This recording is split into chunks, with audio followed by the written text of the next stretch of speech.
Hi, my name is Gus Gaisbrook, and in this video I'm going to show you how to block countries from visiting your Shopify store.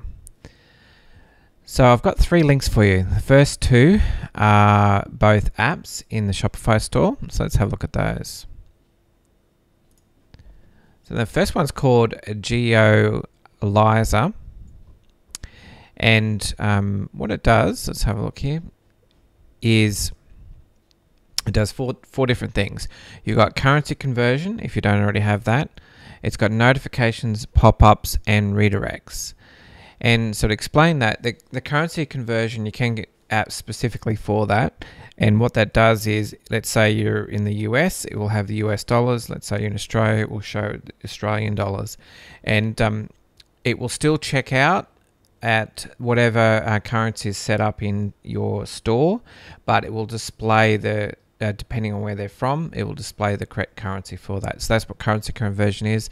Then you got notifications. So this will normally they appear at the top of the screen on a bar, and they'll give you information regarding which countries. It might be things like you might provide free shipping in one country, and then you might say spend over $35 or $55 to get free shipping in another country.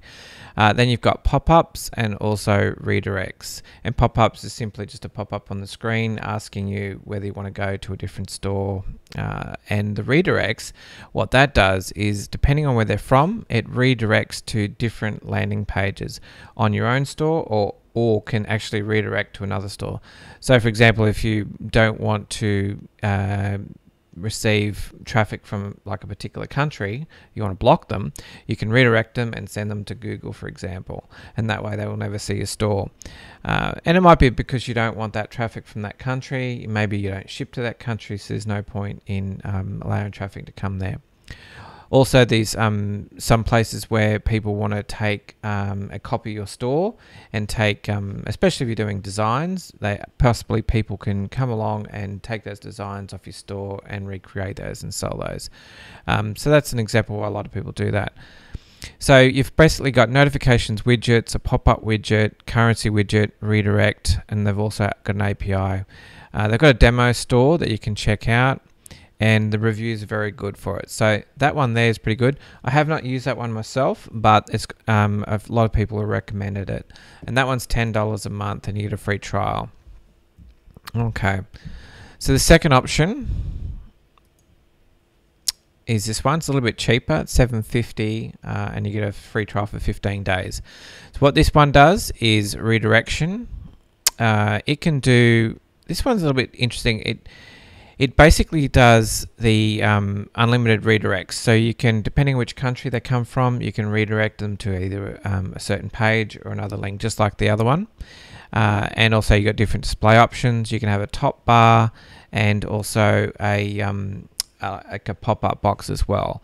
And so it doesn't have all the extra features with the currency, but it does have just the basics of the redirects for the country redirects. So that's a good solution. That one's only got three stars, so it's pretty new. I can't say whether it works or not, but it has got 5 stars from those people that have tried it. But you know, you've got a 15-day trial, so it doesn't matter. You can, if you can't get it up and running in 15 days, then you know you can always just remove it from your store. Now the last one, this was the choice, Black Belt Commerce. After doing investigations on our 2 different stores that we use this code. I didn't want to pay the monthly rate, so what we did was we set up this one here, and the way this one works is a little bit more complicated. You actually got to know how to put the code in. There is instructions on how to do it, but it's not like an app where you just plug and play. This one you actually got to put the code in the correct place in your template. So if you're not very familiar with that, you can get someone to do it for you, or perhaps you can pay these guys to do it for you. But essentially, it'll detect where you're from and then say, do you want to go to the local store? And it comes with also with a pop-up mode, and you can say, yes, I want to go to this store, or no, thanks. And basically, it allows you to work like these different versions of it, but it can also link the actual pages, like the URLs for your store. So if they go in on one URL, they then can go transfer to another store and go to that same product page. So they might land on a let's say a UK, but they really need to go to the US, and instead of just going to the main store page, it will actually go to the same page that we're on. So it's got a demo of it and money back guarantee on that one, but that's the one we purchased, and it took me probably a few hours to put that in, and I think at the time we're doing this video it's $57 for the basic version, which is what I did, but you can get a $97 and $117 version as well. So there's a few options for you for doing that, but that's the best way to block countries from Shopify store. If you've got any questions, drop them down below and I will do my best to answer them. Thank you very much. Catch you next time. Bye.